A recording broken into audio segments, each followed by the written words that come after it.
Hate is such a strong word, but when it comes to the way the 5 people on this list felt towards Donald Trump's presidential run, it just might be the only word that does him justice. Here are the top 5 Trump haters of Trump's presidential run. First on our list is the governor of Ohio, John Kasich, or, as America knew him as, the dude who would never drop out and always looked like he was going to cry.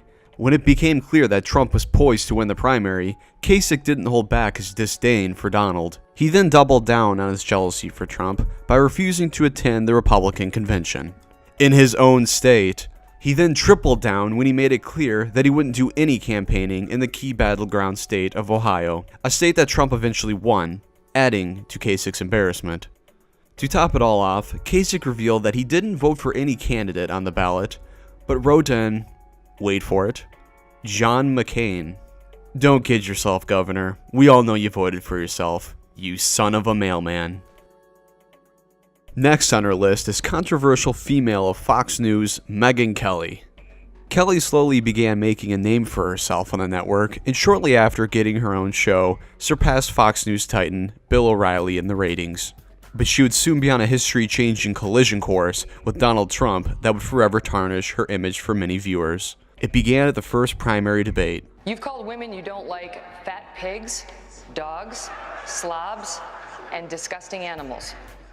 Your Twitter account... Only Rosie O'Donnell. A bloody exchange of words ensued during the days ahead, and Kelly went on a strangely sudden vacation. She returned 2 weeks later with a new hairdo that many on the left applauded as a sign of female power, but others, like popular radio talk show host Michael Savage, jokingly speculated that Trump literally drove her nuts. She looks at herself in the mirror, she rips her hair out, then they have to cut it short in order to not show that she tore it out. Their feud went back and forth throughout the campaign, and Kelly saw her ratings begin to plummet. Even after making amends at Trump Tower, Megyn released a book shortly after the election that largely chronicled her experience with Trump and how she was a victim of bullying, even going so far as to say she was treated like a hostage. I wonder if the book sales were worth the experience. Landing at number 3 is former Massachusetts governor and 2-time presidential candidate loser Mitt Romney. Donald Trump donated to, and even publicly endorsed, Romney's 2012 presidential run. But the favor wasn't returned by Romney, to say the least. Perhaps it was the jabs that Trump threw at Romney for his weak debate performances against Obama. But Romney countered and went on an all-out Trump-bashing extravaganza that crossed over into oddly personal territory. He inherited his business. He didn't create it. And whatever happened to Trump Airlines? How about Trump University? There's plenty of evidence that Mr. Trump is a con man, a fake. The comments backfired and made Romney an overnight disgrace, immediately drawing the ire of the enthusiastic Trump supporters that now dominated his old Republican Party, earning Romney a spectacular verbal beatdown at the hands of Judge Jeanine. And you're worried about Donald Trump's businesses? You, Mitt, were a corporate raider who threw people out of work and sent jobs out of our country. And you don't like Donald's temperament and judgment? You couldn't even stand up to CNN's Candy Crowley. You couldn't even get elected when the nation was ripe for a Republican president. Don't be small, Mitt. Remember our history. Remember when we were fed up with a monarchy? Be careful. Be very, very careful. Trump surprisingly interviewed Romney for Secretary of State, but many Trump loyalists are still left with a bad taste. Coming in at number 2 is none other than the mainstream media. The media's full-on assault against Donald Trump began shortly after he became the Republican nominee. After seeing a stark contrast in enthusiasm between Trump and Clinton, the mainstream media did everything in their power to discredit, humiliate, and destroy Donald Trump. From never showing his crowds at rallies... Go ahead. Turn the camera, ma'am. Turn the camera. You with the blonde hair. Turn the camera. ...to ridiculing and demeaning him and his supporters as racist, sexist, xenophobic, bigots every chance they got.